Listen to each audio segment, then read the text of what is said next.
নমস্কার। আজকের এই জীবন বিজ্ঞান ক্লাসে তোমাদের সবাইকে স্বাগত।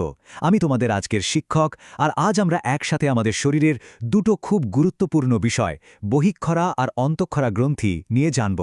দেখবে, বিষয়টা আসলে খুবই সোজা। চলো প্রথমেই একটা খুব পরিচিত উদাহরণ দিয়ে ব্যাপারটা বোঝা শুরু করি, যা আমরা প্রায় সবাই ব্যবহার করি। ভাবো তো, যখন আমরা একটা স্ট্র দিয়ে শরবত খাই তখন কি হয়? শরবতটা সোজা স্ট্রয়ের ভেতর দিয়ে, মানে একটা নলের মধ্যে দিয়ে আমাদের মুখে চলে আসে। এটা কিন্তু গ্লাসের বাইরে এদিক ওদিক ছড়িয়ে পড়ে না, একদম নির্দিষ্ট রাস্তা ধরে চলে আসে, তাই না?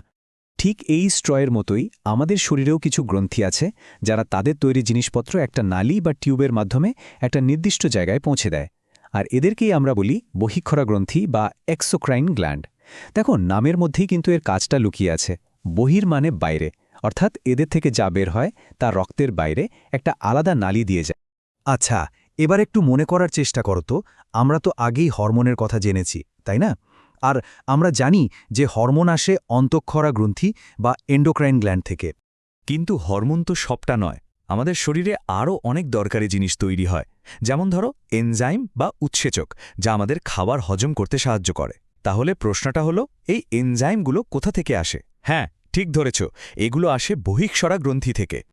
বেশ, তাহলে এবার চলো এই দুই ধরনের গ্রন্থির মধ্যে আসল পার্থক্যগুলো কি কি সেটা একটু খুঁটিয়ে দেখা যাক।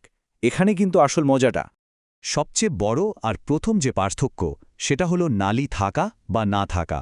বহিঃক্ষরা গ্রন্থির নিজস্ব নালী বা ডাক্ট আছে, তাই এদের আরেকটা নাম হল সনাল গ্রন্থি। মানে শহীদ, অর্থাৎ নালী শহীদ গ্রন্থি। আর অন্যদিকে অন্তঃক্ষরা গ্রন্থির কোনো নালীই নেই, তাই এদেরকে বলা হয় অনাল গ্রন্থি। মানে নেই। কি খুব সহজ না ব্যাপারটা? এবার আসি এদের তৈরি জিনিসপত্র কিভাবে পরিবাহিত হয়। বহিঃক্ষরা গ্রন্থির তো নিজস্ব পাইপলাইন মানে নালী আছে, তাই এদের ক্ষরণ রক্তের সাথে না মিশে সরাসরি ওই নালী দিয়ে কাছাকাছি কোনো জায়গায় গিয়ে কাজ করে। কিন্তু অন্তঃক্ষরা গ্রন্থির তো কোনো নালী নেই, তাহলে সে কি করবে? সে তার ক্ষরণ অর্থাৎ হরমোন সরাসরি রক্তে বা লসিকাতে মিশিয়ে দেয়, আর রক্ত সেই হরমোনকে বয়ে নিয়ে যায় শরীরের অনেক দূরের কোষে কোষে। আর কি তৈরি করে সেদিক থেকেও এরা একদম আলাদা। অন্তঃক্ষরা গ্রন্থিগুলো হলো আমাদের শরীরের হরমোন তৈরির কারখানা, আর বহিঃক্ষরা গ্রন্থি থেকে কি বেরোয়? উৎসেচক, ঘাম, মুখের লালা, এমনকি চোখের জল, এই সবই। তার মানে আমাদের হজম করা থেকে শুরু করে শরীরের তাপমাত্রা ঠিক রাখা পর্যন্ত সব কিছুতেই এদের হাত আছে। আচ্ছা, অনেক তো কথা হলো।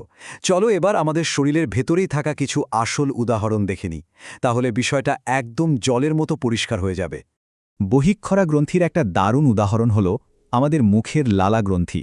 কোনো ভালো খাবার দেখলেই যে জিভে জল চলে আসে, সেটা কিন্তু এই গ্রন্থিরই কেরামতি।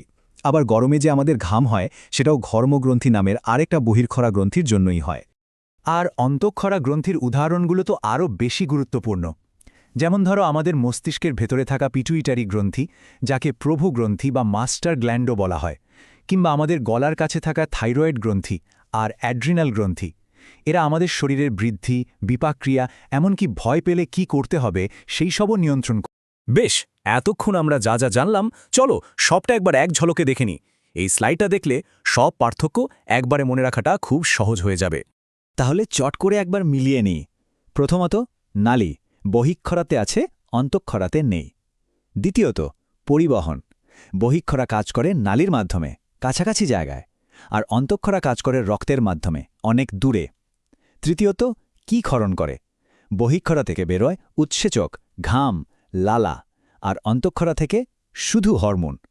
আর উদাহরণগুলো তো আমরা এখনই দেখলাম। কিন্তু একটা প্রশ্ন মনে আসতেই পারে যে, এই পার্থক্যগুলো জানাটা আখির কেন এত জরুরি? আমাদের শরীরে এদের ভূমিকাটা ঠিক কী? কারণটা খুব সহজ। এই দুই ধরনের গ্রন্থি আর তাদের থেকে বেরোনো রাসায়নিক পদার্থগুলো আসলে একটা টিমের মতো কাজ করে। এরা একসাথে মিলে আমাদের শরীরের প্রায় সমস্ত বিপাকক্রিয়া বা মেটাবলিক প্রসেসগুলোকে ঠিকঠাকভাবে চালায়।